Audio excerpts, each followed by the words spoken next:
राज्यात इयत्ता पहिलीपासून हिंदी भाषा सक्तीची नव्या शैक्षणिक धोरणानुसार तृतीय भाषा म्हणून हिंदी भाषेचं अध्यापन अनिवार्य असणार। यंदाच्या शैक्षणिक वर्षापासून होणार अंमलबजावणी।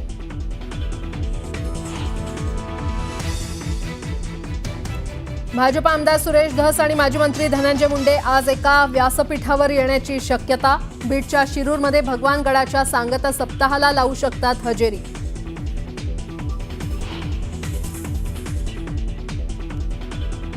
उपमुख्यमंत्री अजित पवारांचा कर्जत जामखेड दौरा। रोहित पवारांच्या नावानं लागलेल्या स्वागताच्या बॅनरनं चर्चेला उधाण।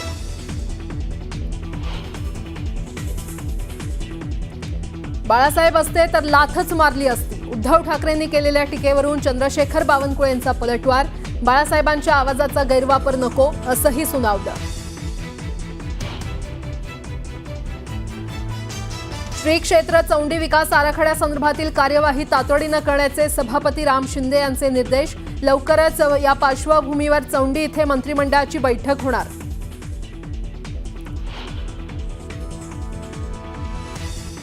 गोंदियात महापुरुषांचा अवमान केल्याच्या कारणावरून काही काळ तणाव। पोलिसांनी व्यापाऱ्याला घेतलं ताब्यात। नागरिकांना शांतता राखण्याचं आवाहन।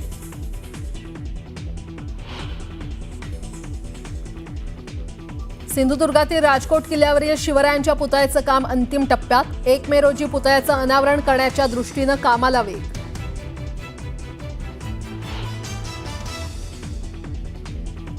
आणि सोन्यानं गाठला आजवरचा उच्चांकी दर। 98,000 रुपयांपर्यंत पोहोचलं सोनं।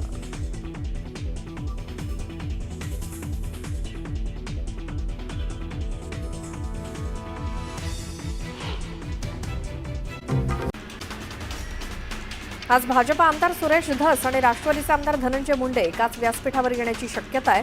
बीडच्या शिरूरमधील पिंपळनेर गावात भगवानगडाच्या 91व्या नारळी सप्ताहाची आज सांगता होणार आहे।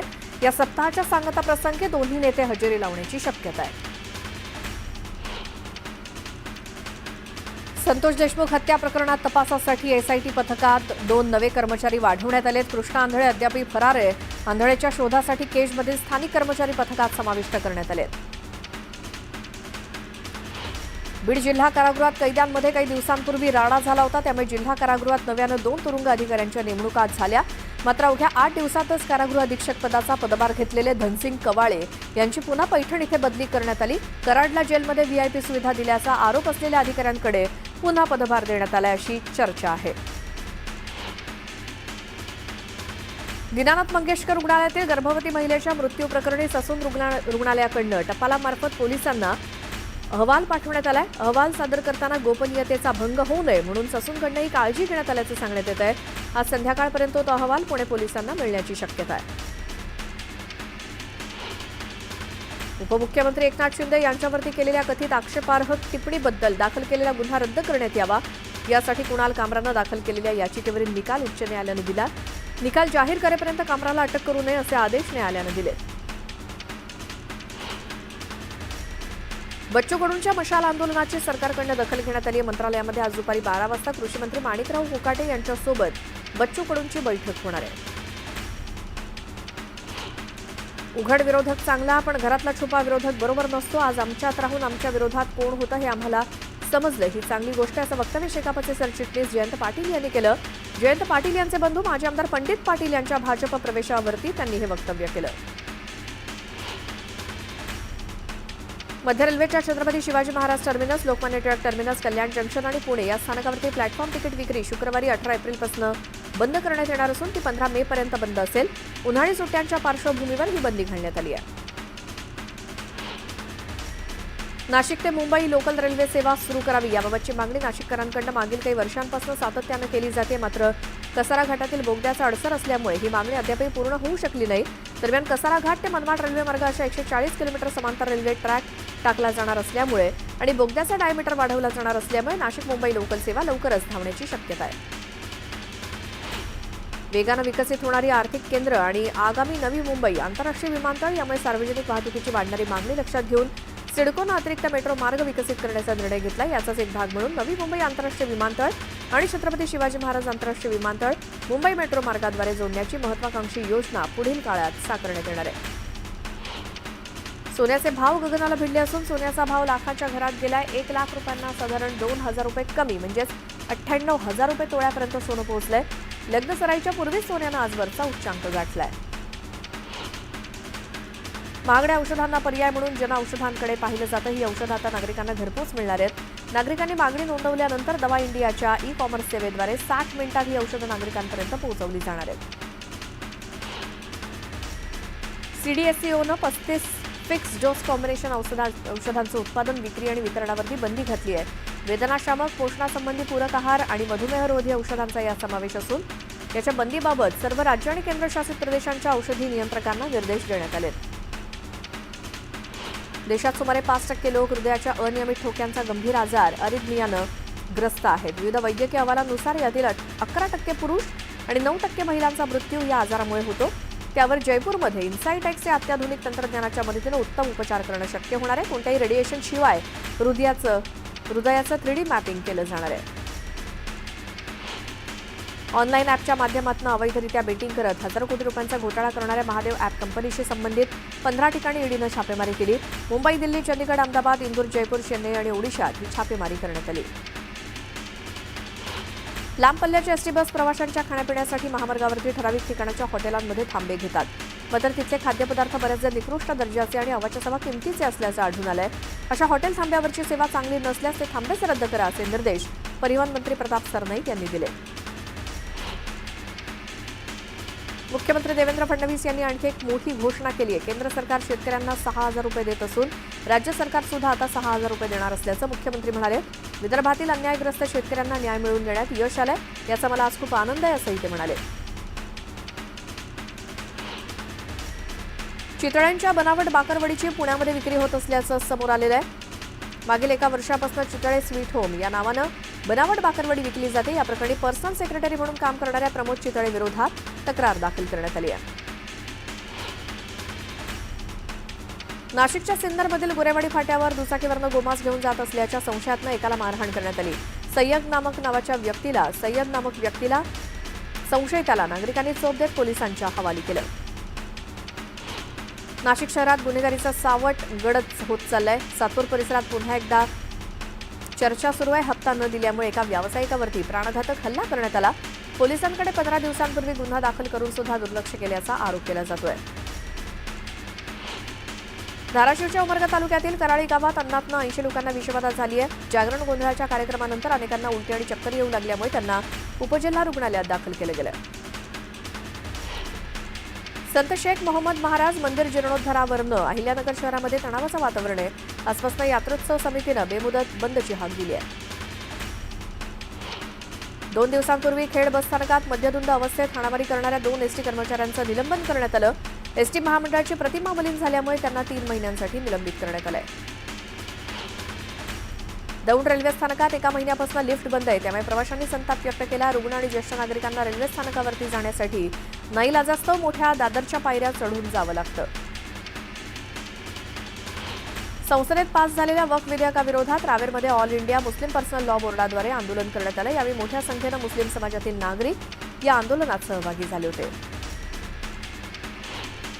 कुपोषणाचं प्रमाण कमी व्हावं, बालकांच्या मृत्यूचा दर कमी व्हावा या उद्देशानं राज्यात पोषण पंधरवडा राबवण्यात येतोय. लातूरमध्ये विविध गावातील विविध अंगणवाडीच्या माध्यमातून गरोदर मातांच्या आरोग्याची काळजी घेतली जाते.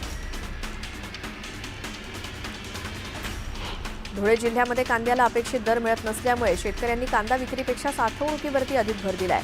शिरपूर तालुक्याच्या ग्रामीण भागात शेतकरी कांदा काढणीनंतर चाळीमध्ये कांदा साठवून ठेवत आहेत. चंद्रपूरच्या ताडोबा अंधारी व्याघ्र प्रकल्पात कोर आणि बफर भागात मुबलक व्याघ्र दर्शन होत असल्यामुळे पर्यटक सुखावलेत. यावेळी वनमजुरानं कामादरम्यान त्याची झाडावरती पॅन्ट ठेवली होती. खेळण्यासाठी आलेल्या वाघाच्या बछड्यानं पॅन्ट खाली खेचण्यासाठी झाडावरती चढत ती खाली खेचून तो खेळू लागला. या मनमोहक दृश्याची सर्वच पर्यटकांना भुरळ पडली. महाड शहरात खाण्याच्या शोधात माकडांच्या टोळक्यानं शहरात शिरकाव केलाय. झाडावरील आंबे, अंगणातील वाळत घातलेले वाळवणाचे पदार्थ या सगळ्याचं नुकसान माकडांनी केलंय. त्यामुळे वनविभागानं माकडांचा बंदोबस्त करावा अशी मागणी केली जाते. अहिल्यानगर जिल्ह्यातील कर्जत तालुक्यातील ताजूगाव शिवारामध्ये तिघांचा बुडून मृत्यू झाला. पाण्याचा अंदाज न आल्यामुळे 2 सख्ख्या बहिणी बुडल्या. त्यांना वाचवण्यासाठी गेलेल्या ग्रामपंचायत कर्मचाऱ्याचा देखील मृत्यू झालाय. शेतीच्या मशागतीचे दिवस जवळ आल्यामुळे ठिकठिकाणी बैल बाजारात बैलांची खरेदी विक्री सुरू झाली आहे. मात्र बैल बाजारात जनावरांसाठी लागणाऱ्या सुविधा उपलब्ध नसल्यामुळे शेतकऱ्यांनी नाराजी व्यक्त केली. गोंदिया जिल्ह्यात थकीत विद्युत बिलामुळे 69 शाळांचा वीज पुरवठा खंडित करण्यात आला. ऐन परीक्षेच्या काळात उष्णतेमुळे विद्यार्थ्यांची गैरसोय झाली आहे. तर जिल्ह्यातील शाळांवरती 5,80,000चं विद्युत बिल थकीत आहे. यंदा ऊसाचा गळीत हंगाम समाप्त झालेला आहे. या हंगामात एकूण 200 कारखाने सुरू झाले होते. त्यापैकी 199 कारखान्यांची धुराडी बंद झाली आहेत. राज्यात एकमेव पुणे जिल्ह्यातील विघ्नहर सहकारी साखर कारखाना सुरू आहे. तोही 8 दिवसात बंद होईल. दरम्यान बुधवार अखेर 80 लाख टन निव्वळ साखर उत्पादन झालेलं आहे. धाराशिवमध्ये आई येडेश्वरीच्या चैत्र पौर्णिमेची यात्रा उत्साहात सुरू आहे. यात्रेच्या चौथ्या दिवशी जोरदार आतषबाजी करण्यात आली. मनमोहक आतषबाजीनं येडेश्वरी देवीचा मंदिर परिसर उजळून निघाला. विविध मूलभूत सुविधांच्या मागणीसाठी नागरिकांनी प्रशासनाविरोधात भजन आंदोलन केलं. ग्रामस्थांनी भक्तिमार्गाचा अवलंब करत लाक्षणिक उपोषण मावळमध्ये केलं. लोणावळा नगर परिषदेच्या वतीनं इंद्रायणी नदीपात्रात जलपर्णी काढण्याच्या कामाला सुरुवात झाली आहे. नदीपात्रात मोठ्या प्रमाणात जलपर्णी पसरली होती. वारंवार तक्रार केल्यानंतर इंद्रायणीतील जलपर्णी काढायला सुरुवात करण्यात आली आहे. वाशिम बाजार समितीत सोयाबीनच्या दरात सुधारणा झाली आहे. सोयाबीनला उच्चांकी 4,750 रुपये प्रति क्विंटल इतका दर मिळालाय. मागील वर्षभरातला हा सर्वाधिक दर आहे. सोयाबीनच्या दरात 800 रुपये प्रति क्विंटलनं वाढ झाली आहे. 3,800 रुपये प्रति क्विंटलपर्यंत खाली गेलेले दर आता 4,400 ते 4,600 रुपयांपर्यंत वाढलेत. बहुतांश शेतकऱ्यांना किमान 5,000वरती दर जाण्याची अपेक्षा आहे आणि त्याचा परिणाम म्हणजे अजूनही शेतकऱ्यांच्या घरात सोयाबीन पडू नये. नोंदणी मुद्रांक शुल्क विभागानं दस्तांच्या पानांच्या हाताळणी शुल्कात दुपटीनं वाढ करण्याचा निर्णय घेतला. ही शुल्क वाढ 20 रुपये प्रतिपानावरनं 40 रुपये प्रतिपान करण्यात आल्यामुळे नागरिकांना आर्थिक भुर्दंड सोसावा लागणार आहे. त्यामुळे सरकारला दरमहा 4,000 कोटींचा महसूल मिळण्याची शक्यता आहे. एसटी महामंडळाच्या अमृत ज्येष्ठ नागरिक आणि महिला सन्मान योजनेच्या प्रवाशांना तिकीट दरात आतापर्यंत 6,495 कोटी 5 लाखांचा लाभ देण्यात आलाय. या सवलतींचा आतापर्यंत 181 कोटी 62 लाख प्रवाशांनी लाभ घेतलाय.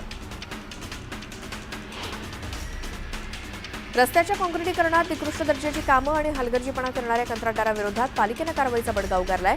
आरेतील रस्ते काँक्रिटीकरणात दिरंगाई करणाऱ्या कंत्राटदाराला 5 लाखांच्या दंडासह पालिकेच्या सर्व विभागांच्या निविदा प्रक्रियेत पुढील 2 वर्षांसाठी सहभागी होण्यास मनाई करण्यात आली आहे. वाहनांमध्ये HSRP नंबर प्लेट बसवण्याची प्रक्रिया सुरू असताना शासनाच्या वेबसाईटशी साधर्म्य साधणाऱ्या वेबसाईटची निर्मिती करून लोकांची फसवणूक करणाऱ्या आरोपीला मुंबई पोलिसांच्या सायबर गुन्हे शाखेनं बेंगळुरू इथून अटक केली आहे.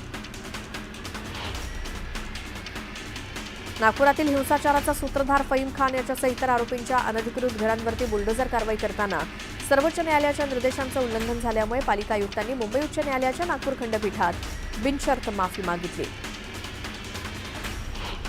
नवी मुंबई इथल्या एका खासगी विकास कंपनीच्या संचालकांनी बँक ऑफ इंडियाची 12 कोटी रुपयांची फसवणूक केल्याचा ठपका ठेवत सीबीआयनं कंपनीच्या विरोधात तपास सुरू केलाय. गृहनिर्माण प्रकल्पासाठी बँकेकडनं पहिल्यांदा 8 कोटी रुपये आणि नंतर 7 कोटी रुपयांचं कर्ज घेतलं होतं. महात्मा फुले पेठेतील महात्मा फुले राष्ट्रीय स्मारकाच्या विस्तारीकरणासाठी पुण्यात आवश्यक जागेच्या भूसंपादनासाठी महापालिका प्रशासनाकडून फेर सर्वेक्षण केलं जाणार आहे. यामध्ये मोबदल्याची मागणी, तडजोडीनं येऊ शकणाऱ्या मिळकती आणि सक्तीनं भूसंपादन कराव्या लागणाऱ्या मिळकती याबाबतची इत्तमभूत माहिती मिळवण्यासाठी संबंधित सर्वेक्षण केलं जाणार आहे, अशी माहिती महापालिका आयुक्त डॉक्टर राजेंद्र भोसले यांनी दिली. एकीकडे उकाड्यानं नागरिकांच्या अंगाची लाहीलाही होते, अशातच दुर्गम ग्रामीण भागात पाण्याचं दुर्भिक्ष निर्माण झालंय. वसई विरार शहराला पाणीपुरवठा करणाऱ्या धरणांचा साठा 50%हून कमी झालाय. त्यामुळे जर जलसाठ्याची पातळी अशीच कमी झाली तर पाण्याची चिंता नागरिकांना भेडसावण्याची शक्यता आहे. मॅनहोलची सफाई करताना कामगारांचे होणारे मृत्यू टाळण्यासाठी यापुढे रोबोटद्वारे मॅनहोल सफाई करून त्यासाठी राज्य सरकार 100 रोबोट्सची खरेदी करणार आहे. मुंबई, ठाणे, पुणे, नागपूर, नाशिक, अमरावती यासारख्या पालिकांसाठी ही रोबोट खरेदी केली जाणार आहे. गेल्या वर्षीच्या तुलनेत प्राधान्य कुटुंब लाभार्थी योजनेत लाभार्थ्यांच्या संख्येत सुमारे 6 लाखांनी वाढ झाली आहे. केंद्र सरकारनं दिलेल्या कोट्यानुसार राज्यात 25,05,030 अंत्योदय योजनेतील शिधापत्रिका करण्यात आल्या. तर प्राधान्य कुटुंब लाभार्थी योजनेत 5,98,00,000, 12,796 इतके लाभार्थी आहेत. बँकांनी मागील 10 वर्षात 16,35,000 कोटी रुपयांचं कर्ज बुडीत खात्यात टाकलं असल्याची माहिती केंद्र सरकारनं संसदेत दिली. कर्ज राईट ऑफ करण्यात भारतीय स्टेट बँक पहिल्या क्रमांकावरती आहे. जानेवारी ते मार्च या कालावधीत देशभरातील 8 प्रमुख बाजारपेठांमध्ये घरांची विक्री गेल्या वर्षीच्या तुलनेत 19% कमी झाली. मालमत्तेच्या वाढत्या किमती आणि मंदावलेल्या वृद्धीमुळे खरेदीदार सावधगिरी बाळगून आहेत.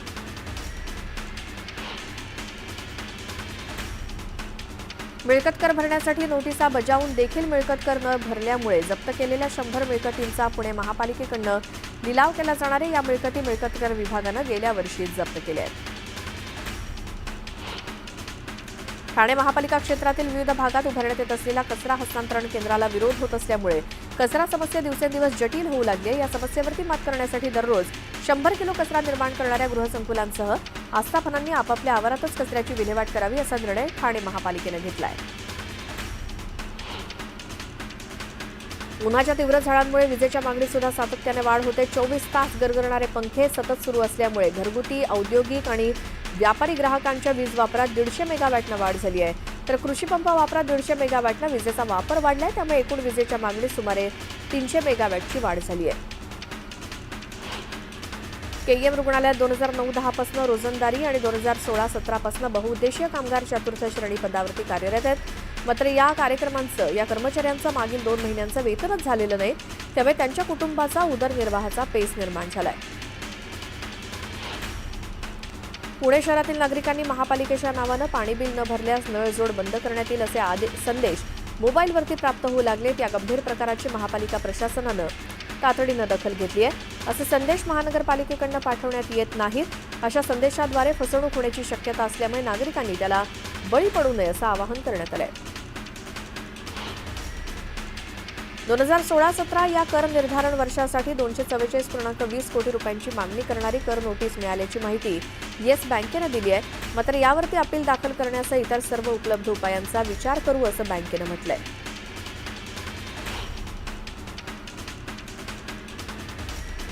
वर्ध्यामध्ये कत्तलीसाठी नेणाऱ्या 53 म्हशींच्या पाडसांची सुटका करण्यात आली.